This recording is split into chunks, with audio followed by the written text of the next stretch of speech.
I also wanted to share tonight on my vlog for the week about the about burnout, and I've been talking a lot about burnout this week. You know, autistic burnout is real. I just want to preface that it is real. It does happen.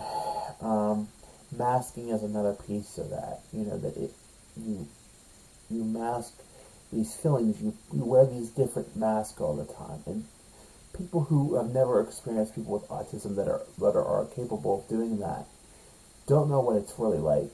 Um, it's like you have to wear this person that you're really not, or you're not able to be, or you have to act in a professional manner for 7 or 8 hours, and you have to act and you have to perform to society. It's like putting on a performance or acting into societal norms for 7, 8 hours, and then by the time you come home from doing all that, you're just so exhausted. All you want to do is just crash and recharge.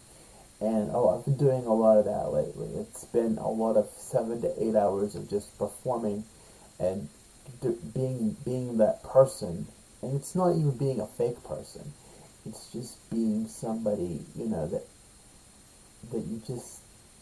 you can't be yourself, and you can't do your quirky things, and you can't do your your stems, and you can't do your things that you need to feel relieved with, because you're in the company of others. You're expected to perform a certain way, like in a workplace, such as I do, or in a day program or whatever. But and people, you want to scream, you want to yell, you want to put in your headphones. And thankfully, I have time before and after the day starts to do that. But in reality, it's just rough. And I think just doing anything right now, like even for myself to go to the super center or to go, to the dollar store, or just somewhere where you have to follow a different pattern or a different set of rules, and they're always changing. Rules are always changing. It doesn't matter where you go. The lines in the store, the people and how they act, they're not physically distancing, whatever. It's just not. It's not. I can't deal. I have a hard time managing it, because it's just people just don't keep their space, and you're worried you're going to get sick, or you're worried you're going to run into somebody. I mean, and then they move things. Things are out of supply because the supply is out of demand, and it just goes on and on.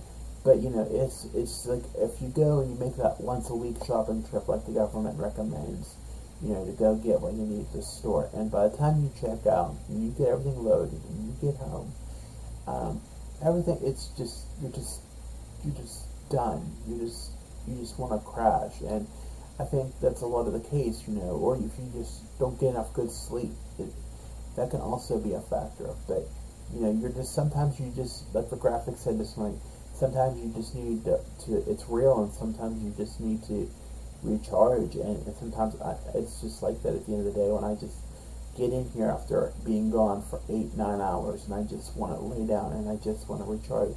And that's okay. You can do that. It's perfectly fine.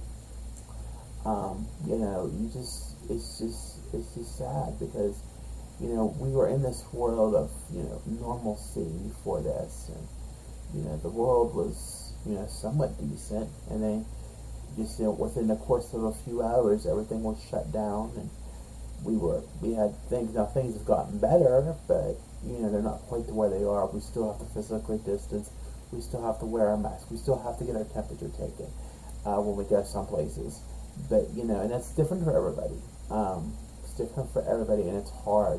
It's hard to do these new things, and it's very confusing. And I don't have a problem wearing a mask. I'm not.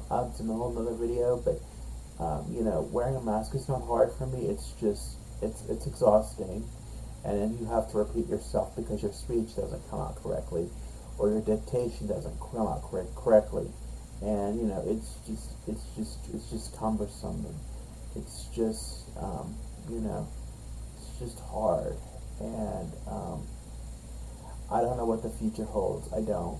I know I'm gonna have a good life. I'm gonna try to, but it's sometimes just so difficult that you just don't know what to do. And I'm gonna try to be good, and try to manage those symptoms, but I need that space too, and I'm glad I have it.